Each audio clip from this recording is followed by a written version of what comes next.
India Australia మధ్య జరుగుతున్న test series కీలక దశకు చేరుకుంది. ఇక ఈ సిరీస్లో మిగిలింది 2 మ్యాచ్లే. ఈ 2 టెస్ట్ మ్యాచ్ల ఫలితాలు WTC ఫైనల్స్ బెర్త్కు కీలకం కానున్నాయి. ఒక మ్యాచ్ మెల్బోర్న్లో జరగనుండగా రెండోది సిడ్నీలో జరుగుతుంది. అయితే ఓ 4 సీనియర్ భారత ఆటగాళ్లకు సిడ్నీ టెస్ట్ చివరి టెస్ట్ మ్యాచ్ కానుంది. ఆస్ట్రేలియాలోని సిడ్నీలో జరగబోయే టెస్ట్ మ్యాచ్ అనంతరం రిటైర్మెంట్కి సిద్ధపడనున్న ఆటగాళ్లు ఎవరు అనే వివరాలు ఇప్పుడు చూద్దాం. ఈ లిస్టులో ముందుగా జడేజా గురించి చెప్పుకోవాలి. ప్రస్తుతం జడేజా వయసు 36 సంవత్సరాలు. బ్యాటింగ్, బౌలింగ్, ఫీల్డింగ్ ఇలా అన్ని విభాగాల్లో జడేజా ఒకప్పుడు ఒక వెలుగు వెలిగాడు. కానీ ఆ వెలుగు ప్రస్తుతం కొద్దిగా మసకబారుతోంది. గతంలో లాగా నిలకడగా ఆడలేకపోతున్నాడు. బ్యాటింగ్ చేస్తే బౌలింగ్లో అంతగా ప్రభావం చూపలేకపోవడం, బౌలింగ్లో అదరగొడితే బ్యాటింగ్లో చతికిలపడ్డం ఈ మధ్య జడేజా విషయంలో తరచుగా జరుగుతోంది. గతంలో ఉన్నంత చురుకుగా ప్రస్తుతం జడేజా లేడు. ఉదాహరణకు గబ్బా స్టేడియంలో జడేజా బ్యాటింగ్ బాగానే చేశాడు గానీ బౌలింగ్లో పూర్తిగా తేలిపోయాడు. ఈ మధ్య ఇలా తరచుగా జరుగుతోంది. దీనికి తోడు అక్షర్ పటేల్, సుందర్ నుండి విపరీతమైన పోటీ నెలకొంది. ఈ పరిస్థితుల్లో జడేజాకు ఈ టెస్ట్ సిరీస్ చివరి సిరీస్ కానుంది అనడంలో ఎటువంటి అనుమానం లేదు. ఈ లిస్టులో ఉన్న రెండవ ఆటగాడు టీమిండియా కెప్టెన్ రోహిత్ శర్మ. ఈ ఏడాది జూన్లో T20 ప్రపంచ కప్ టైటిల్ గెలిచిన భారత్ జట్టుకు రోహిత్ శర్మ నాయకత్వం వహించాడు.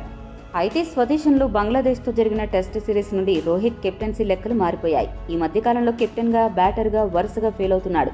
తన చివరి 15 ఇన్నింగ్స్లలో కేవలం ఒక్క అర్ధశతకం మాత్రమే సాధించాడు. ఆస్ట్రేలియాతో జరిగిన టెస్ట్ సిరీస్లో బ్యాటింగ్ ఆర్డర్ మార్చినా కూడా రోహిత్ గాడిలో పడలేదు. వయసు మీద పడుతుండడం కూడా రోహిత్కు ఇబ్బందిగా మారింది. ఆఫ్ స్టంప్ వెలుపల బంతులకు అవుట్ అవ్వడం, ఫుట్వర్క్ లేకపోవడం శర్మను భయంకరంగా ఇబ్బంది పెడుతోంది. దీంతో Rohit Sharma Australia test series తర్వాత టెస్ట్ క్రికెట్కు ఖచ్చితంగా వీడ్కోలు పలకడం ఖాయంగా కనపడుతోంది. ఇక ఈ రిటైర్మెంట్ జాబితాలో ఉన్న 3వ ఆటగాడు విరాట్ కోహ్లీ. రన్ మెషిన్గా పేరు సంపాదించిన కోహ్లీ ఈ మధ్య టెస్ట్ క్రికెట్లో దారుణంగా ఫెయిల్ అవుతున్నాడు. ఆఫ్ స్టాంప్కు దూరంగా వెళ్తున్న బంతులను ఎదుర్కోవడంలో దారుణంగా విఫలమవుతున్నాడు. ఒకప్పుడు ఒత్తిడిని అధిగమించడంలో రారాజుగా పేరు సంపాదించిన కోహ్లీ ఇప్పుడు ఒత్తిడికి చిత్తవుతున్నాడు. చాలా కాలంగా కోహ్లీ టెస్ట్ క్రికెట్లో చాలా పేలవంగా కనపడుతున్నాడు. వేరే ఆటగాళ్లు ఎవరైనా ఇలా ఆడి ఉంటే జట్టు నుండి ఎప్పుడో తప్పించుండేవారు. కానీ కోహ్లీ గత చరిత్రను దృష్టిలో పెట్టుకుని అతడికి BCCA వరుసగా అవకాశాలు ఇస్తున్నా పరిస్థితుల్లో పెద్దగా మార్పు కనపడడం లేదు. పాటీదార్, సర్ఫరాజ్తో పాటు చాలా మంది యువ ఆటగాళ్లు జట్టులో స్థానం కోసం ఎదురు చూస్తున్నారు.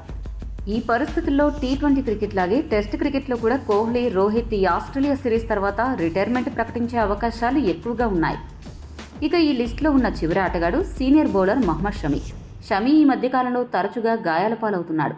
ఆస్ట్రేలియా సిరీస్ కోసం ఎంపిక చేయాలని చూసినా అతడి గాయం తగ్గకపోవడంతో ఎంపిక చేయలేదు. ఒకవేళ అన్ని అనుకూలిస్తే షమి చివరి టెస్టుకు జట్టులో చేరే అవకాశం ఉంది. ఈ ఆస్ట్రేలియా టెస్ట్ సిరీస్ తర్వాత ఇంగ్లాండ్ టెస్ట్ సిరీస్ మొదలు కావడానికి చాలా సమయం ఉంది. అతడి ఆరోగ్యాన్ని దృష్టిలో ఉంచుకుని మిగతా ఫార్మాట్స్లో అతడి అవసరాన్ని దృష్టిలో పెట్టుకుని టెస్ట్ క్రికెట్లో షమి కొనసాగడం కష్టం. దీనికి తోడు ముఖేష్ కుమార్, ప్రసిద్ధ కృష్ణ, మయాంక్ యాదవ్లతో పాటు చాలామంది యువ బౌలర్లు జట్టులో స్థానం కోసం ఎదురు చూస్తున్నారు. ఈ పరిస్థితుల్లో షమీకి ఆస్ట్రేలియా టెస్ట్ సిరీస్ చివరిది కానుంది అనడంలో ఎటువంటి సందేహం లేదు. ఈ 4 ఆటగాళ్లు ఆస్ట్రేలియా సిరీస్ తర్వాత రిటైర్మెంట్ ప్రకటించడం సరైన నిర్ణయమేనా? మీ అభిప్రాయాన్ని కామెంట్ చేయండి.